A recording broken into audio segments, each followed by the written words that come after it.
আকাশবাণী কলকাতা স্থানীয় সংবাদ পড়ছি সুদীপ বসু। প্রথমে বিশেষ বিশেষ খবর। কারিগরি ও বৃত্তিমূলক শিক্ষায় মেয়েদের আরও বেশি সুযোগ করে দিতে রাজ্য সরকার আসন সংরক্ষণ ব্যবস্থা চালু করছে। প্রধানমন্ত্রী নরেন্দ্র মোদী আজ মালদা টাউন ও বেঙ্গালুরুর মধ্যে অমৃত ভারত এক্সপ্রেসের যাত্রার সূচনা করেছেন। চূড়ান্ত ভোটার তালিকা প্রকাশের দিন কিছুটা পিছিয়ে দিয়েছে নির্বাচন কমিশন। আসন্ন লোকসভা নির্বাচনে রাজ্যে কংগ্রেস নিজের ক্ষমতাতেই লড়তে সক্ষম বলে প্রদেশ কংগ্রেস সভাপতি সাংসদ অধীর রঞ্জন চৌধুরী মন্তব্য করেছেন। প্রধানমন্ত্রী আগামীকাল আকাশবাণীতে মন কি বাত অনুষ্ঠানে তাঁর চিন্তাভাবনা দেশ বিদেশের মানুষের সঙ্গে ভাগ করে নেবেন। আসছে বিস্তারিত খবরে। কারিগরি ও বৃত্তিমূলক শিক্ষায় মেয়েদের আরও বেশি সুযোগ করে দিতে রাজ্য সরকার আসন সংরক্ষণ ব্যবস্থা চালু করতে চলেছে। রাজ্যের সমস্ত পলিটেকনিক, আইটিআই ও বৃত্তিমূলক প্রশিক্ষণ কেন্দ্রগুলিতে মেয়েদের জন্য সংরক্ষিত থাকবে 20% আসন। সংশ্লিষ্ট শিক্ষা প্রতিষ্ঠানগুলিতে দুদফায় কাউন্সেলিং এর পরও ছাত্রীদের জন্য সংরক্ষিত আসন পূরণ না হলে তা সাধারণ আসনে পরিবর্তিত করার সংস্থান থাকছে। কলকাতা, 2 চব্বিশ পরগনা, হাওড়া, নদিয়ার কল্যাণী, হুগলির চুঁচুড়া, চন্দননগর ও শ্রীরামপুর মহকুমা ছাড়া বাকি জেলাগুলির ক্ষেত্রে সেখানকার বিভিন্ন শিক্ষা প্রতিষ্ঠান থেকে পাশ করা পড়ুয়াদের জন্য 50% আসন সংরক্ষণের সিদ্ধান্ত হয়েছে। জিটিএ এলাকার কারিগরি শিক্ষা প্রতিষ্ঠানগুলিতেও স্থানীয়দের ভর্তির ক্ষেত্রে অগ্রাধিকার দেওয়া হবে। সংশ্লিষ্ট দপ্তর সম্প্রতি পলিটেকনিক, আইটিআই এবং ভিটিসি গুলিতে ভর্তি সংক্রান্ত নতুন নীতির বিষয়ে বিজ্ঞপ্তি জারি করেছে। নতুন নীতি অনুযায়ী যোগ্যতা নির্ণায়ক পরীক্ষায় প্রাপ্ত নম্বরের ভিত্তিতে ভর্তি নেওয়া হবে। মেধাই হবে একমাত্র বিচার্য বিষয়। কাউন্সেলিং ও নথি যাচাইয়ের প্রক্রিয়াও সরল করা হচ্ছে। প্রধানমন্ত্রী নরেন্দ্র মোদী আজ উত্তরপ্রদেশের অযোধ্যা ধাম স্টেশন থেকে মালদা টাউন এবং বেঙ্গালুরুর মধ্যে অমৃত ভারত এক্সপ্রেসের যাত্রার সূচনা করেছেন। এই উপলক্ষে মালদা উত্তরের সাংসদ খগেন মুর্মু, দক্ষিণ মালদার সাংসদ আবু হাশেম খান চৌধুরী, বিধায়ক শ্রীরূপা মিত্র চৌধুরী, মালদার ডিআরএম বিকাশ চৌবে উপস্থিত ছিলেন। आज भी पश्चिम बंगाल और कर्नाटका के साथियों को भी उनके राज्य की पहली अमृत भारत एक्सप्रेस ट्रेन मिली। मैं इन राज्यों को भी अमृत भारत ट्रेनों की बधाई दूंगा। সাপ্তাহিক এই ট্রেনটি প্রতি রবিবার সকাল 8:50 মালদা টাউন স্টেশন থেকে ছাড়বে। মাত্র 42 ঘন্টায় ট্রেনটি পৌঁছবে ব্যাঙ্গালোরের স্যার এম বিশ্বেশ্বরায়া টার্মিনাল স্টেশনে। ফিরতি ট্রেন ব্যাঙ্গালোর থেকে ছাড়বে প্রতি মঙ্গলবার দুপুর 1:50। সব মিলিয়ে 22 কামরার এই ট্রেনে 12টি নন এসি স্লিপার, 8টি জেনারেল এবং 2টি লাগেজ ফ্যান রয়েছে। আছে ডিজিটাল ডিসপ্লে বোর্ড। প্রতিটি কামরায় সিসি ক্যামেরা, দিব্যাঙ্গদের জন্য আলাদা টয়লেট এবং দৃষ্টিহীনদের জন্য ব্রেল ব্যবস্থা থাকছে। এদিন বর্ধমান স্টেশনে উপস্থিত ছিলেন বর্ধমান দুর্গাপুরের সাংসদ এস আলুওয়ালিয়া। বিজেপি অমৃত ভারত ট্রেনের উদ্বোধনকে ঐতিহাসিক বলে দাবি করেছে। বিরোধী দলনেতা শুভেন্দু অধিকারী বলেছেন, এই রাজ্যের মানুষ চিকিৎসা পান না, তাই বহু মানুষকে ব্যাঙ্গালোরে যেতে হয় চিকিৎসার জন্য। ব্যাঙ্গালোরে উচ্চশিক্ষার ব্যবস্থা রয়েছে। মালদা টাউন থেকে ব্যাঙ্গালোর পর্যন্ত এই ট্রেনের উদ্বোধন করে প্রধানমন্ত্রী প্রমাণ করেছেন, উন্নয়নের ক্ষেত্রে অন্তত তিনি কোনো রাজনীতি করেন না। তার উন্নয়নের মানচিত্রে পশ্চিমবঙ্গের বিশেষ স্থান রয়েছে। নির্বাচন কমিশন চূড়ান্ত ভোটার তালিকা প্রকাশের দিন পিছিয়ে দিয়েছে। 5ই জানুয়ারির পরিবর্তে 22 জানুয়ারি প্রকাশিত হবে এই তালিকা। ভোটার তালিকা সম্পূর্ণ ত্রুটিমুক্ত রাখতেই এই সিদ্ধান্ত বলে কমিশন সূত্রে খবর। এর আগে 2018 সালে 5ই জানুয়ারির পরিবর্তে ভোটার তালিকা 10ই জানুয়ারি প্রকাশিত হয়। 2019 প্রকাশিত হয় 14ই জানুয়ারি। আসন্ন লোকসভা নির্বাচনে রাজ্যে কংগ্রেস নিজের ক্ষমতাতেই লড়তে সক্ষম বলে প্রদেশ কংগ্রেস সভাপতি সাংসদ অধীর রঞ্জন চৌধুরী মন্তব্য করেছেন। আজ মুর্শিদাবাদে জেলা কংগ্রেস কার্যালয়ে সাংবাদিকদের মুখোমুখি হয়ে অধীরবাবু বলেন, তৃণমূল নেত্রী মুখ্যমন্ত্রী মমতা ব্যানার্জি নিজে জোটের সম্ভাবনাকে নষ্ট করেছেন। জোটের সম্ভাবনা তো তিনি নস্বাত করে দিয়েছে। বাংলার মুখ্যদের নিজে জোট চায় না, কারণ তার জোট করতে গেলে অসুবিধা আছে। তাকে যে কাজ দায়িত্ব দেওয়া হয়েছে সেই কাজে তাকে জোট করতে দেওয়া অসুবিধা আছে। এ বাংলায় কে এলো কে গেল তা নিয়ে আমাদের মাথা ব্যথা নেই। এ বাংলায় কংগ্রেস নিজের ক্ষমতায় লড়বার ক্ষমতা রাখে। যেখানে আমাদের নিজের ক্ষমতা আছে সেখানে আমরা লড়বো। রাজ্যের পূর্ব নগরোন্নয়ন মন্ত্রী ফিরহাদ হাকিম কংগ্রেস সভাপতির জোট মন্তব্যকে কটাক্ষ করেছেন। আজ সাংবাদিকদের প্রশ্নের জবাবে রাজ্যে কংগ্রেসের কোনো বিধায়ক নেই বলে উল্লেখ করেন তিনি।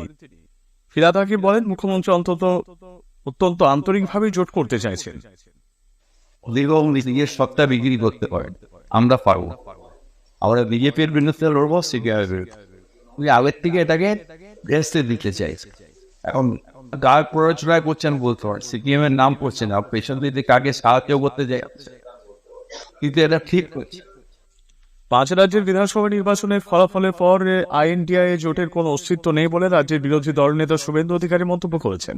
উত্তর 24 পরগনার বসিরহাটে আজ দলীয় কর্মী সম্মেলনে অংশ নিয়ে সাংবাদিকদের প্রশ্নের উত্তরে শুভেন্দুবাবু বলেন, তৃণমূল কংগ্রেসের সমস্ত স্তরের নেতামন্ত্রী দুর্নীতিতে জড়িত। আইএনডিআই জোটের সব নেতাই প্রধানমন্ত্রী হতে চান বলেও কটাক্ষ করেছেন তিনি। ইন্ডিয়া জোট বলে কিছু নেই, ইন্ডি জোট। আর ইন্ডি জোটের মুক্ত কে হবে সেটা তাদের ব্যাপার। ইন্ডির এখন কোনো অস্তিত্ব নেই।